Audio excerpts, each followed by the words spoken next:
Bonjour, Valérie Espinasse, docteur en pharmacie, micronutritionniste. Je vais vous présenter aujourd'hui les vertus du rooibos. Alors qu'est-ce que le rooibos? C'est une plante qui pousse en Afrique du Sud spécifiquement et uniquement et à une altitude particulière. Donc c'est une plante déjà très localisée qu'on ne trouve que dans cette région du globe terrestre. Cette plante, elle est séchée et elle est utilisée en infusion et c'est le thé rouge d'Afrique que l'on nomme rooibos ou thé rouge d'Afrique, comme on le boit communément.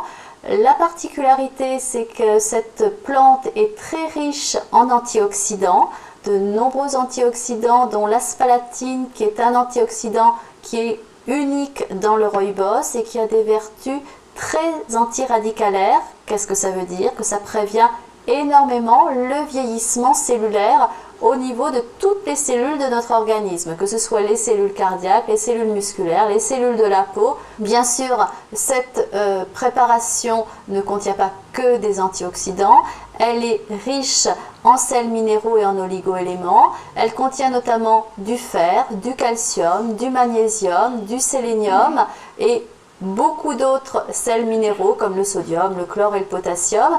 Et c'est une boisson qui est très utilisée par les sportifs justement pour son côté reminéralisant et notamment dans les régions chaudes du globe terrestre où on a une transpiration intense et on se dénutrit énormément en sels minéraux. C'est une boisson qui va être très intéressante.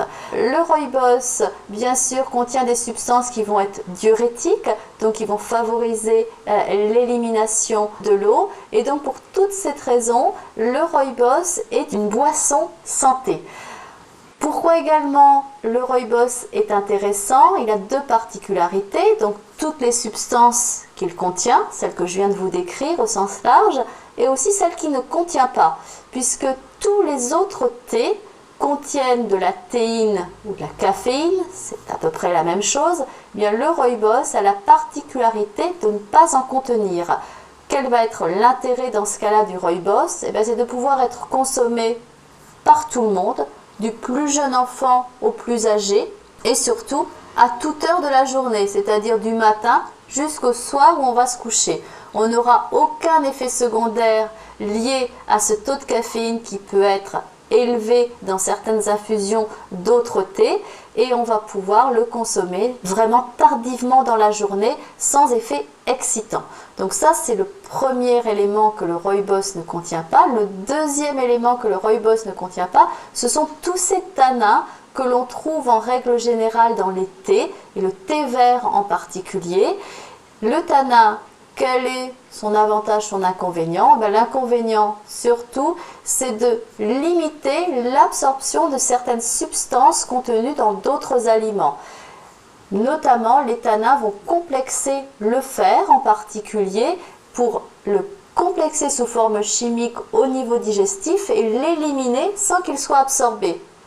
Quelle incidence cela va avoir? Si l'on boit du thé en même temps que l'on mange une viande, et une viande rouge en particulier, on va avoir des risques d'anémie puisqu'on n'absorbera pas le fer contenu dans la viande en particulier.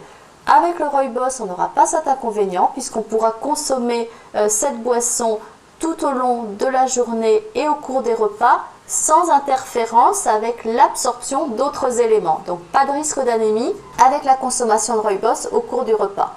Et puis, dernière chose, le rooibos est une boisson extrêmement parfumée, extrêmement agréable à boire, qui peut être consommée chaude mais froide.